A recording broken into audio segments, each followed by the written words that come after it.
Paul says in the second reading today, Jews demand signs, and the Greeks look for wisdom, but we proclaim Christ crucified, a stumbling block to the Jews and foolishness to the Gentiles.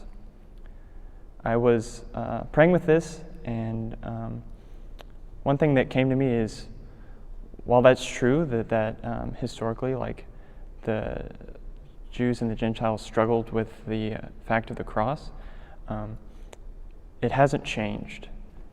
In our daily lives, the struggle of the cross is very real and very present, and it makes proclaiming the love of God very difficult. Preaching the love of Christ is always hard for the world to accept. When they're in the midst of suffering, it's hard to understand that there is a God who is all-powerful and yet all-loving, that wants the best for you and loves you above all things. When you're suffering greatly, it's hard to connect those two. And that's something that I've dealt with in my life. It's interesting that I can say that 2019 was a more difficult year than 2020, but in a lot of ways it was. Just all through the year, there was just one thing after another that was just whatever difficulty it was, and it was just one thing after another.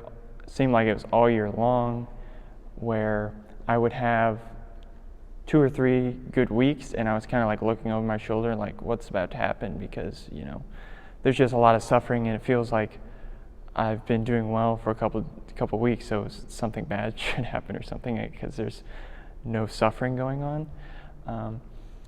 And that was just coming from a bunch of different places, and school and home, and just all over, a lot of struggle.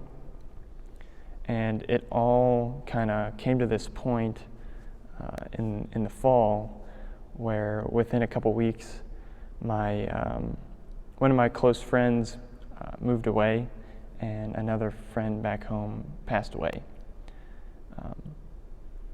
And I just remember, like, in the days and weeks following that, just being like so low and so empty,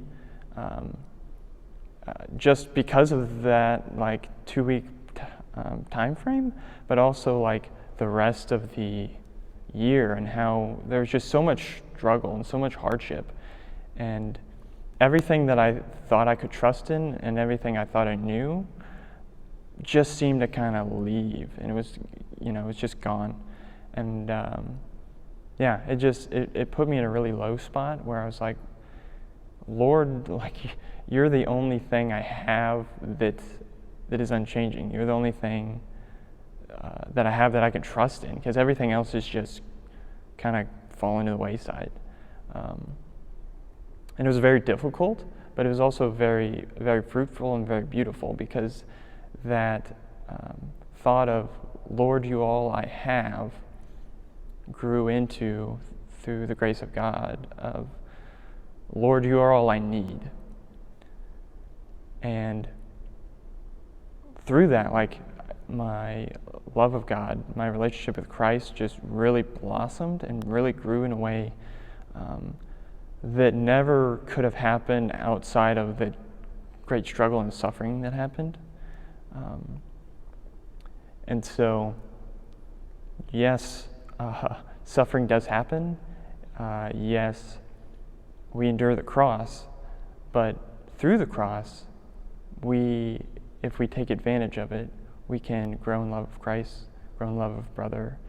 And so because of that, praise God for the cross, praise God for our sufferings, because through it, He is drawing us ever more closer to Himself. And so this Lent, contemplate the cross, contemplate how the Lord is allowing suffering for love of you and for love of neighbor, and ultimately for love of Him.